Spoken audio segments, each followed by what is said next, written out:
Hey everyone, welcome to the Fantasy Debate with Sam and Tate, brought to you by drrota.com. Get your daily prescription of fantasy sports. This week's episode is brought to you by Winview Games, the nation's sports prediction leader and home for pre-game and live prop contests. You can play against your league mates, you can play against your friends, your family, play against your co-host, and finally settle the debate on who knows their stuff best. We're going to go over the Thursday night game this week of the Niners versus the Titans. Don't forget to head on over to winview.tv/doc and get $100 matched on your first deposit. Tate, how are you today? Are you excited for this matchup for Winview? I'm excited it did not get pushed back.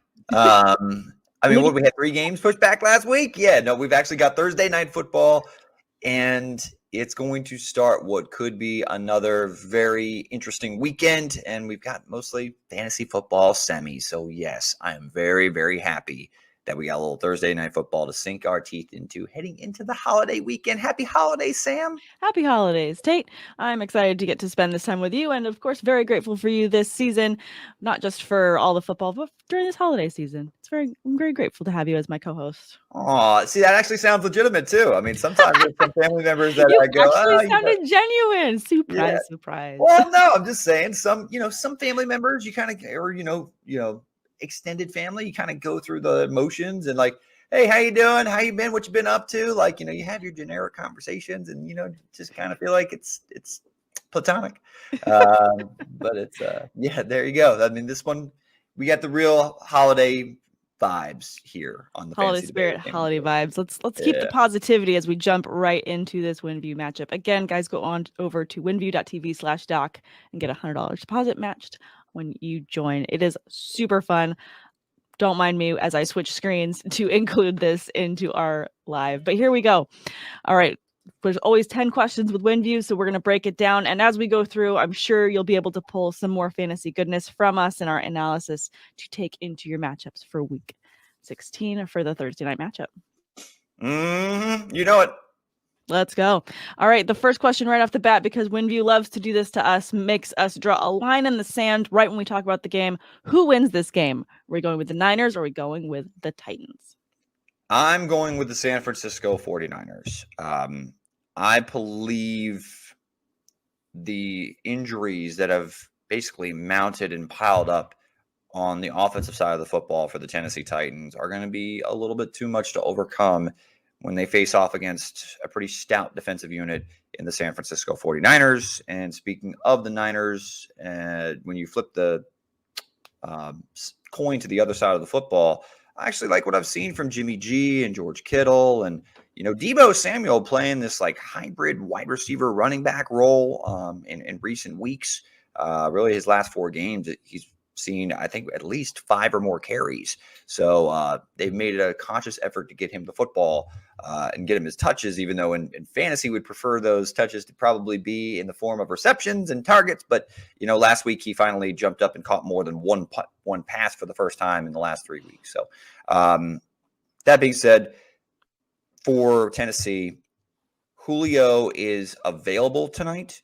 But he's available, but I don't know any situation I would be starting him in. You hit the nail on the head. I do not trust him at Nope. all. No trust.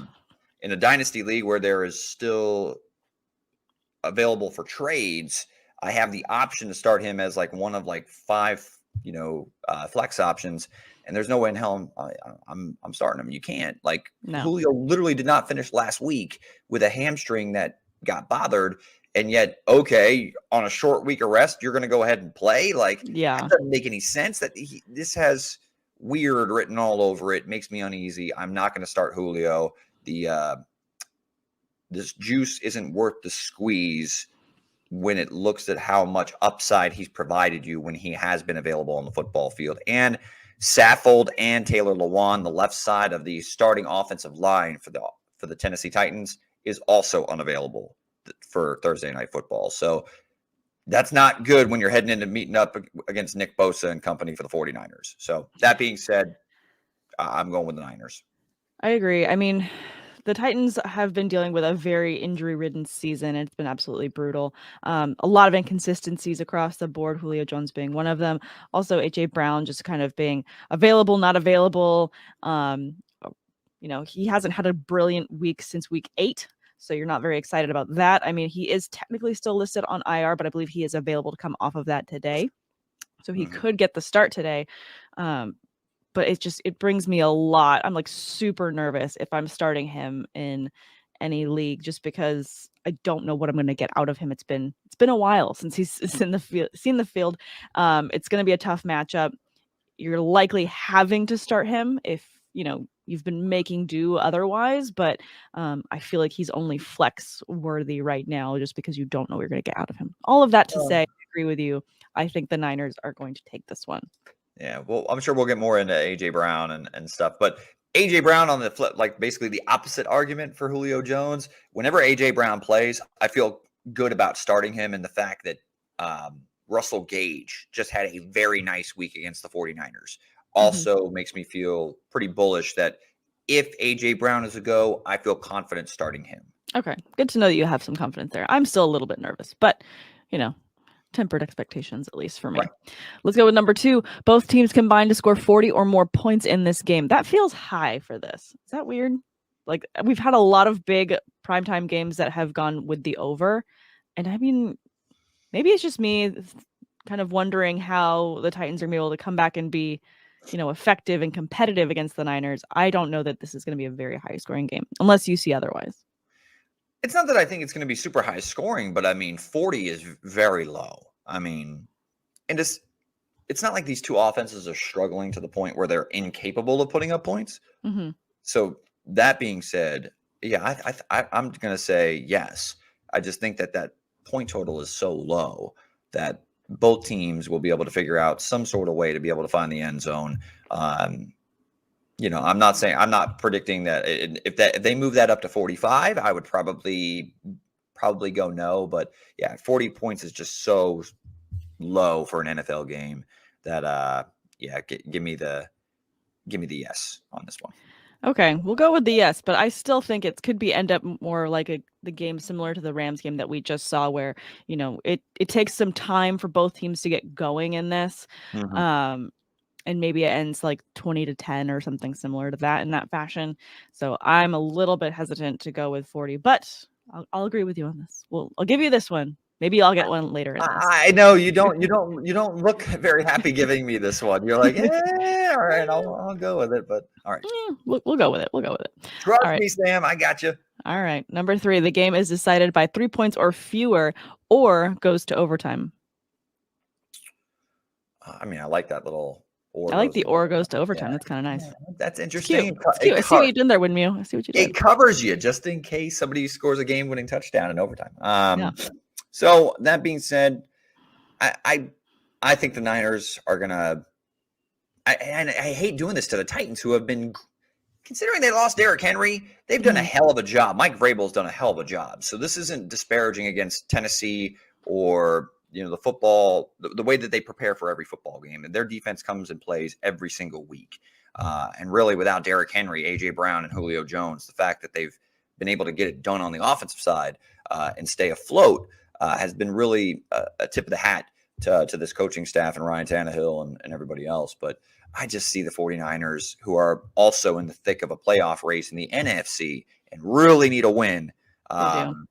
I'm going to say that the 49ers are going to handle their business tonight. And I expect Kyle Shanahan, who has really, outside of no Elijah Mitchell, has a lot of healthy players on that side of the football. So, I'm going to say no. All right. I agree with that. I don't think this is going to be that close or go to overtime. So agree with you there. On to the next one. Either team records an offensive play of 45 or more yards in the game. I definitely think it's a no for the Titans, but San Fran's tricky, right? I mean, they do a lot of play action. They can, they have enough playmakers on the outside, and really the one that's one of the best weapons in tight end in all of football, and George Kittle, that can pop a big one at any given moment. That being said, I'm going to let you. I want you to take the lead on this one. I'm dissecting. I'm going back and forth between players to see if it actually makes sense for any of them to be capable of having this high of a catch. All of them are capable, I should say. And also more play too. I mean, Samuel's popped Samuel's popped a 40-yard run. He's caught a couple 40-yard plus passes. Like, Samuel is a big play threat, and he's done it enough this season to where you can feel confident that he could definitely pop a big one against anybody. Yeah. But does he? It doesn't happen every single week. I'm going to go with yes. And I think that it's because of the way that this is phrased. If either team records an offensive play of 45 yards or more, and for that reason, it could be a rush. So for that, I'm going to go with yes, because it could be a rush or it could be a catch for that much and catch and run. I'm going to go with it because that kind of covers you on both bases, at least, especially considering we're dealing with such a hybrid person in Deebo Samuel, who's capable of having this. And then you also have George Kittle on the side, who's also capable of having a play this long. Yeah, I mean, Ayuk and even Trent Sherfield. I mean, there's a host of options with the 49ers. And again, how they really the concepts that they dial up in the passing game, a lot of them off play action, certainly capable of making a big play. And that, again, that 4 times bonus, if they do hit, points. Love those points. All right, we're going to go with yes. Don't you yawn on me. I'm sorry. I'm just tired. Deebo Samuel records a rushing touchdown in this game. Yes or no? Yes. He's been finding the end zone on, like, it seems like, 3 out of the last 4 games on the ground or something like that? Like, he has had a rushing touchdown in 5 weeks straight, at least one. Okay, well then even better. So that's just could not be more yes. Ride it. I mean, just ride the streak. Why not? Let's go. Yeah, no, absolutely. I look at that and I'm just like, wow, that's the consistency you love to see going into the playoffs. You absolutely love it. It's not even a question or hesitation. It's just, yes, he's going to have one. So that's nice to count on going into your playoffs. Both teams combined to record 3 or more turnovers in the game. So both teams combined. So this is, could we see it across the entire game? Definitely going to dissect this. It's both and it's or. Winview loves to get cute with the way they phrase these questions. Damn it. I know. I'm going to say no. I'm going to say no. I don't see Tannehill turning the ball over a ton. He just turned the ball over a lot. I know he did. I know, which is why I think that he corrects himself. He returns to the mean. I think he cleans it up a little bit tonight, even though I do think he's going to be harassed a little bit by the Niners pass rush. But I just don't think that he has 2 games in a row where he's just, forking the ball over to the opposing team. And then on the other side, Garoppolo, Jimmy G's, hopefully he's good Jimmy G tonight. So here I am hoping. You're looking for the hashtag fantasy analysis. I hate this damn question because I'm having to so Jimmy G had 2 interceptions in week 13 against the Seahawks, but the last 2 weeks he has had it pretty clean in terms of the way he's played the game. And then last week, of course, Tannehill had an interception and a forced fumble in the game against the Steelers. So I think that if anyone's going to make mistakes, it's going to be Tannehill. If I had to make a bet right now, like you said, the Niners are cleaning it up. They're on this very hot playoff run, very competitive in their division. They need to stay competitive. They need to win this game. I think that Jimmy G needs to secure the ball in this one. So because it's 3 or more, I will also go with no. Yeah, I could definitely picture a turnover or 2, but 3 starts to get a little bit high. So I'm with you. Let's go. All right. Making prediction. On to the next one. Number 7, Tannehill completes 20 or more total passes in this game. What does the data say? I would imagine that, again, I'm predicting the 49ers are going to get out in front. They're going to score some points on this Titans defense. That's been pretty good all year, but I predict the Titans are going to be playing from behind a little bit. If Julio's available, that's at least good for hopefully 1 or 2 receptions for your boy Julio. If AJ Brown's available, then yes, the answer is undoubtedly yes. I think he alone will haul in 7 or 8 passes. And then everybody else kind of sprinkles in to hit that 20 mark. So I'll say yes. Yeah, if I believe that AJ Brown will start today, I think he's going to be able to complete at least 20. He had 23 last week, and that was without him.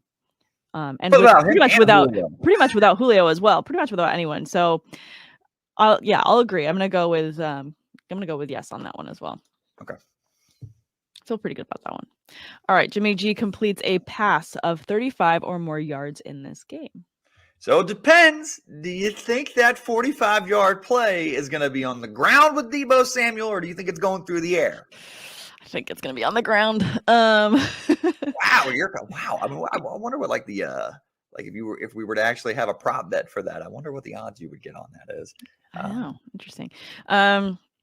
Completes a pass for 35 or more. I don't know. I'm going to say yes. I yes? think that yes. I believe they're going to dial something up in play action, and I think Garoppolo is going to get Deebo Samuel on some sort of deep crossing route. That's me calling my shot here. So, okay.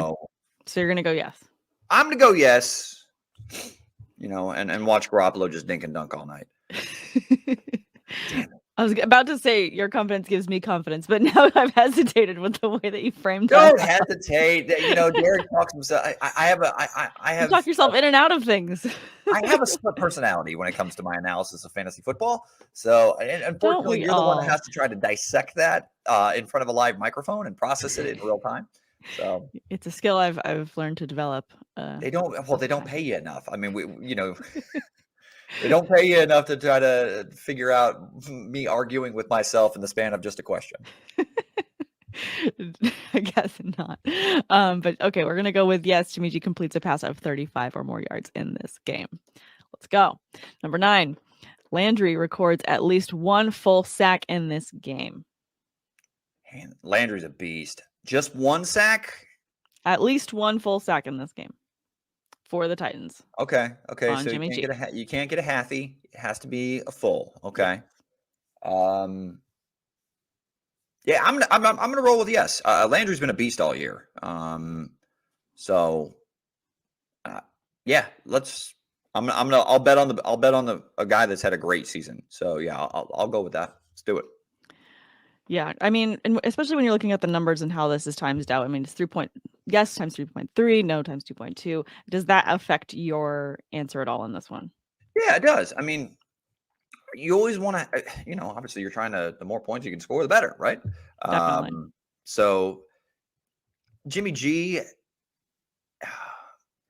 even though he didn't get sacked last week, prior to that, he had 6 straight games where an opposing team got him to the ground. And 4 of those, he was sacked multiple times. And 2 of those, he was sacked 5 times in a game. So the 49ers, although I don't think that they're a bad unit up front, clearly Jimmy G, if you're able to dial up the pressures to mess with their protection fronts up along the offensive line unit, you can get to Jimmy G, who's kind of a stationary target. So that being said, I think Vrabel and company are capable of getting to Jimmy G a couple times, and one of those times I think will be Harold Landry. Okay.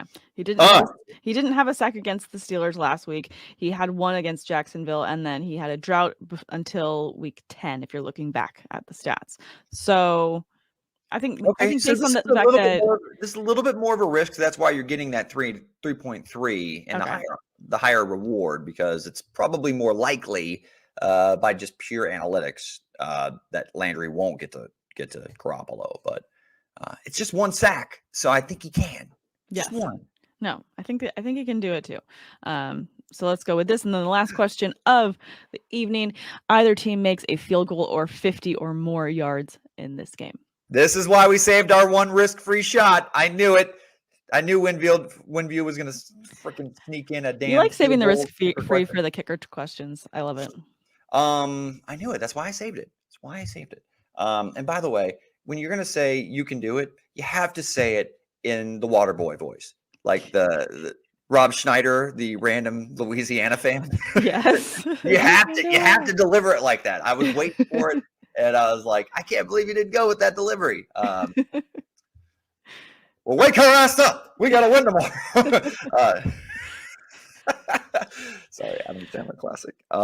Okay, back to the question. Either team makes a field goal of 50 or more yards in this game. Let's go. Yes, that's 5 times the points, risk-free. We're not losing shit if we miss it. Yeah, now I'm talking a little loose-lipped. I'm feeling the holiday vibes. Let's go. All right, I love it. Let's go with the yes on this one. Why not? We like winning. We'll go with it. And then, guys, if you haven't checked it out, please do head on over to winview.tv/doc so you guys can get a $100 deposit match whenever you play a Winview game. There's plenty of contests. It's a lot of fun, not just NFL, but there's everything else for you to enjoy as well. So be sure to check that out. It's a gift that you should give yourself heading into Christmas. Come on. Like, instead of putting it under the tree, just put it in your bank account or your Winview account and just play with monies that they give you. Play with the free monies. Everybody wins. It's a good time. All right, everyone. Thanks for listening to the Fantasy Debate with Sam and Tate. Check out all the other content, seasonal and DFS tools, as well as premium access to our staff for all your fantasy sports questions in the members-only Discord right here at drrhoda.com. Happy holidays, everybody. Seriously, from my family to yours. Thank you for all the support this season and beyond. We really enjoy doing our shows for you guys and servicing the fantasy community. So that being said, Merry Christmas to you and yours. Enjoy a fun-filled, football-filled weekend on the couch with your family near the Christmas tree. So that being said, later says Tater. Bye, guys, and Merry Christmas and Happy Holidays. Thanks for stopping by the office. Get your fantasy prescription by subscribing to the channel and checking out drrhoda.com.